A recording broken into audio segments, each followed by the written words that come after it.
से सृष्टि से स्रष्टा से सर्वसहा तार बक्ष उत्तोलन करी चषा भाई हसाए सुनार क्षुत ताठारु आरंभ जन्मर एंतुड़ी पुणी ताठारे शेष मृत्युर समाधि केते महानता आ आत्मीयतार स्पर्श तार छाती को आउची सर्वहराटीए सुख निद्रा जाए मातृ पितृहंता शिशुटीए नाची खेली मातृत्वर स्नेह सेही मोर माटी मां भारत सारा विश्व में मो देश एकमात्र जहाँ को माँ संबोधन कराए मन पड़े भारतर प्रथम महाकाशचारी श्रीमती इंदिरा गांधी को पचरा प्रश्न महाकाश को भारत माता किपरि दृश्यमान केते आनंद उत्तर राकेश शर्मा कही सारे जहां से अच्छा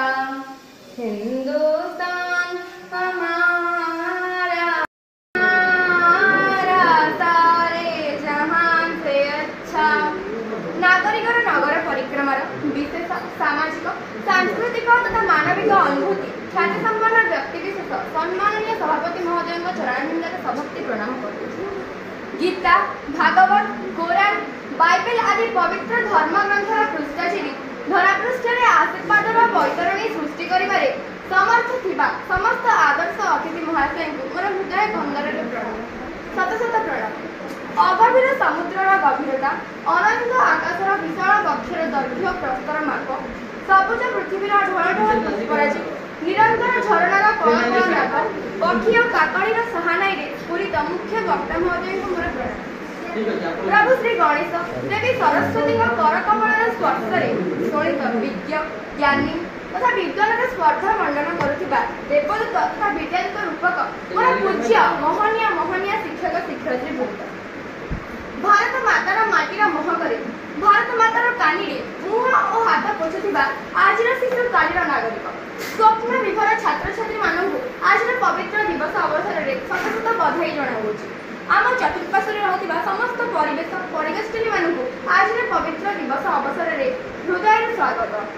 नमस्कार 79तम स्वाधीनता दिवस पालन अवसर में समस्त भारतवासी प्रचंड देशभक्त और देशप्रेमी मानू मोर आंतरिक शुभेच्छा और शुभकामना अगस्ट 15 हेउछि देशप्रेमर एक आदर्श घंटी यह आदर्श घंटीर शब्दनादर ध्वनि भारतवासी हृदय रक्त शिरा प्रशिरा उष्ण शक्तिबोधक देशप्रेम आपण सृष्टि कहीं केजाणी आज दिवस तात्पर्य वर्ष तमाम अर्थात 365 दिन भारतवासी हृदय देशप्रेम सृष्टि करे कथा प्रसंग सत्य आमे माने अन्य जातीय दिवस पालन करूँ किंतु आज पालित होता जातीय दिवसटी निश्चित रूपे श्रेष्ठ तेरे विलंब कहीं आसतु एवं 140 कोटी भारतवासी 280 कोटी हाथ में ताली मारी आज दिवस को वृद्धिमंत कर आज दिवस तात्पर्य होउछि भारत एक कुटुंबक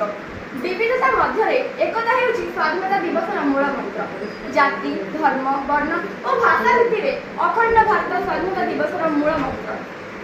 आज भारत अनेक दिगरे शक्तिशाली राष्ट्र भाव परिवर्तित मंगलयान को मंगल ग्रहर सफल प्रेरणा महाकाश गवेषणा क्षेत्र को विस्तारित करिछि अधुना भारतर अर्थनीति आज विश्व अर्थनीतिर चतुर्थ स्थान अधिकार करिछि सिंदूर स्ट्राइक रे शत्रु देश को ध्वंस विध्वंस करिवार क्षमता आज भारत पाखरे अछि तेणु मैं आज गर्व से कहि परिबी मैं उस देश की नागरिक हूँ जिसके होठों में गंगा और हाथों में त्रिरंगा है वो देश जो कभी सत्यम शिवम सुंदरम कभी वंदे मातरम और कभी पंजाब सिंधु गुजरात मराठा द्रविड़ उत्कल बंगा है मैं उस देश की नागरिक हूँ जो हर ठुकराए हुए की शरणस्थली बन जाता है और साथ मनुपात परदेशियों को भी अपने ब्रदर और सिस्टर कह के बुलाते हैं यही प्रेम की पुण्य भूमि भारतवर्ष कहलाता है भारतवर्ष सुजला सुफला शस्य श्यामला रत्न गर्भा भारतवर्षर पाश्चर्य विमूढ़ शासन करथिले भारत पराधीन थिले आमे माने एते अत्याचार सहि नथिलु अत्याचार तिक्त थिबा भारतवासी हृदय खोजिला स्वाधीनता ठीक यही समय कर्णधार मंगल पांडे इंबाई और तांटिया को पेकिंग विप्लवटी को आगे खुदीराम भगत सिंह और चंद्रशेखर आजाद मातृभूमि पर हसियाती फांसी कोटे झुली पड़ते लाल बाल पान से वंदे मातरम स्लोगान और गांधीजी को सत्याग्रह आंदोलन इंग्रेज मानक शासन रूपक रथचका को दोहलाई देथिला आज जो चित्र शब्द जातीय पताका वायु हिल्लण रे फरफर होई उड्डीमान हेउछि ताहा हेउछि ए वीर प्रसिद्धिनी मार सुयोग्य और साहसी संतान मानक आत्मबलिदान परिस्थिति 1947 मसीहा अगस्त मास 15 तारिख दिन आम स्वाधीनता हासिल करिछु तेरे मन में प्रश्न उठे ସ୍ୱାଧୀନତାର ପ୍ରତିବଦଳରେ ଆମେ ସେ ସ୍ୱାଧୀନତା ସଂଗ୍ରାମୀମାନଙ୍କୁ କ'ଣ ଦେଉଛେ? ଲାଞ୍ଚ, ମିଛ, ରିଆପତି, ପରିତୋଷଣ, ବଳାତ୍କାର, ଆତଙ୍କବାଦୀତ୍ୱ। କ'ଣ ପାଇଁ ଆଜି ସ୍ୱାଧୀନ ଭାରତରେ ଏପରି ଅବସ୍ଥା? ଦରାଜର ଗୋଟିଏ ପାର୍ଶ୍ୱରେ ଭାରତର ଜାମ୍ମୁ କାଶ୍ମୀର ଉଚ୍ଛେଦ ଘଟଣା ତ ଅନ୍ୟ ପାର୍ଶ୍ୱରେ ରାମରାଜ୍ୟ ଗଠନର ସ୍ୱପ୍ନ। ଗୋଟିଏ ପାର୍ଶ୍ୱରେ ପାର୍ଲାମେଣ୍ଟର ଆଲୋଚନା, ଆତଙ୍କବାଦୀତ୍ୱ ମୂଳରୁ ପୋଛ, କିନ୍ତୁ ଗୋଟିଏ ପାର୍ଶ୍ୱରେ ପହଲଗ୍ରାମ ଆତଙ୍କୀ ହତ୍ୟାକାଣ୍ଡ। ଗୋଟିଏ ପାର୍ଶ୍ୱରେ ଯତ୍ର ନାର୍ଯ୍ୟସ୍ୟୁ ପୂଜନ୍ତେ ରମନ୍ତେ ତତ୍ର ଦେବତା, ତ ଗୋଟିଏ ପାର୍ଶ୍ୱରେ ଅସିଧ, ନିର୍ଭୟା, ସୌମ୍ୟାଶ୍ରୀ, ବଳାତ୍କାର ବୃଦ୍ଧି ପରେ ବୃଦ୍ଧି। ବାରି ସ୍ୱାଧୀନତାର ପରାକାଷ୍ଠା ବା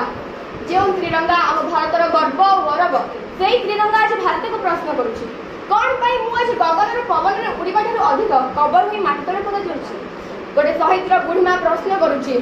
1 ଇଞ୍ଚ ଉଚ୍ଚତା କମ୍ ହେଲେ ବି ଭାରତୀୟ ଫୌଜରେ ସ୍ଥାନ ମିଳିନି, ତେବେ ମୁଁ ଆଜି ମୋ ପୁଅର ଏଇ ଅଧା ଶରୀରକୁ କ'ଣ ପାଇଁ ନେବି? ଗୋଟିଏ ଆତଙ୍କୀର ବଙ୍ଗଳାର ନାଗମଣି ହସୁଛି, କିନ୍ତୁ ଗୋଟିଏ ଶହୀଦର ଅଗଣାରେ ତୁଳସୀ କାନ୍ଦୁଛି। ଗୋଟିଏ ବିଧବା ତା ସିନ୍ଥର ସିନ୍ଦୁର ଝୁରୁଛି, ଗୋଟେ ଛୋଟ ଝିଅ ତା ଦୁନିଆ ଖୋଜୁଛି। ଏଇ କ'ଣ ସ୍ୱାଧୀନତାର ପରାକାଷ୍ଠା?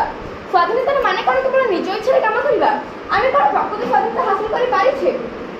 ଆମ ପ୍ରେରଣା ସ୍ରୋତ ସ୍ୱାମୀ ବିବେକାନନ୍ଦ କହୁଥିଲେ, ଯଦି ମୋତେ 100 ଜଣ ଦୃଢ଼ମନା ବ୍ୟକ୍ତି ମିଳିବେ, ତେବେ ମୁଁ ଏ ଦେଶର ଦଶା ଓ ଦିଶା ଉଭୟକୁ ବଦଳାଇ ପାରିବି। ତେବେ ଆଜି ତ ଆମେ 140 କୋଟି ଜନସଂଖ୍ୟା, ଆମେ କ'ଣ ଭାରତରେ ବର୍ତ୍ତମାନର ପରିସ୍ଥିତିରେ ପରିବର୍ତ୍ତନ ଆଣିପାରିବାନି? ଏହି ପରିବର୍ତ୍ତନ ମୋ ପାଇଁ ମଣିକାଞ୍ଚନ ଅନ୍ୱେଷଣ କରିବେ। ଚାଲନ୍ତୁ ପୁଣି ଥରେ ଗୋଟିଏ ହାତ ଗୋଟିଏ ହୋଇ ଅନ୍ୟାୟ ବିପକ୍ଷରେ ହିମାଳୟ ପରି ଅଟଳ ପ୍ରାଚୀର ହୋଇ ଛିଡ଼ା ହେବ।